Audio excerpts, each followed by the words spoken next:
And despite the seasons, of course.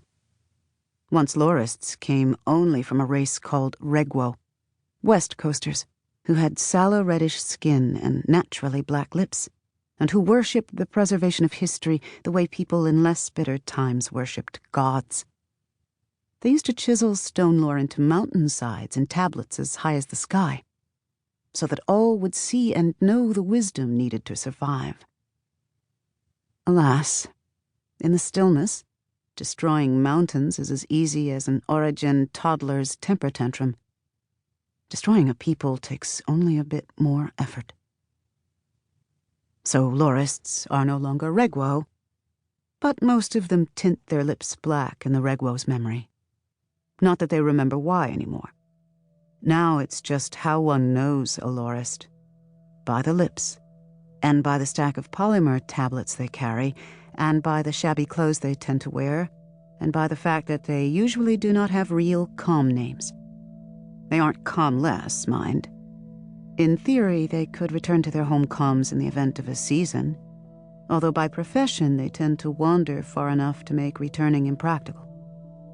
In practice, many communities will take them in even during a season, because even the most stoic community wants entertainment during the long, cold nights. For this reason, most Lorists train in the arts, music and comedy and such. They also act as teachers and caretakers of the young in times when no one else can be spared for such duty.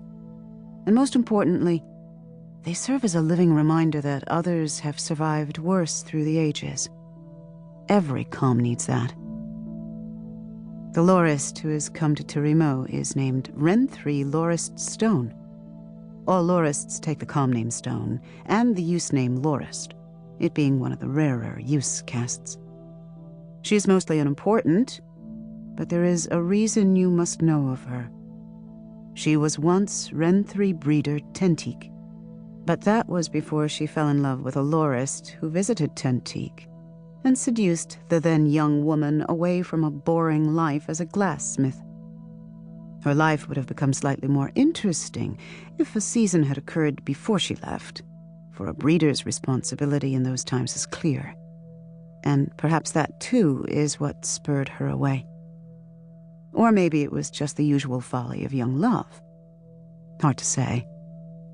Renthri's Lorist lover eventually left her on the outskirts of the equatorial city of Penfen with a broken heart and a head full of lore, and a wallet full of chipped jades and cabochons and one shoeprint-stained lozenge of mother of pearl. Renthri spent the mother of pearl to commission her own set of tablets from a napper, used the jade chips to buy traveling supplies and to stay at an inn for the days it took the napper to finish, and bought many strong drinks at a tavern with the cabochons. Then, newly outfitted and with wounds patched, she set out on her own. Thus does the profession perpetuate itself. When Nasun appears at the way station where she has set up shop, it's possible that Renthri thinks about her own apprenticeship. Not the seduction part. Obviously, Renthri likes older women, emphasis on women. The foolish dreamer part. The day previous, Renthri passed through Turimo, shopping at market stalls and smiling cheerfully through her black, daubed lips so as to advertise her presence in the area. She did not see Nasun, on her way home from creche, stop and stare in awe and sudden irrational hope. Nasun has skipped creche today to come and find her, and to bring an offering. This is traditional, the offering, that is, and not teachers' daughters skipping creche. 2 adults from town are already at the way station, sitting on a bench to listen while Renthri talks, and Renthri's offering cup has already been filled with brightly colored shards, faceted with the quartance mark. Renthri blinks in surprise at the sight of Nasun, a gangly girl who is more leg than torso, more eyes than face, and very obviously too young to be out of creche so early when it isn't harvest season. Nasun stops on the threshold of the way station, panting to catch her breath, which makes for a very dramatic entrance. The other 2 visitors turn to stare at her, Jija's normally quiet firstborn, and only their presence.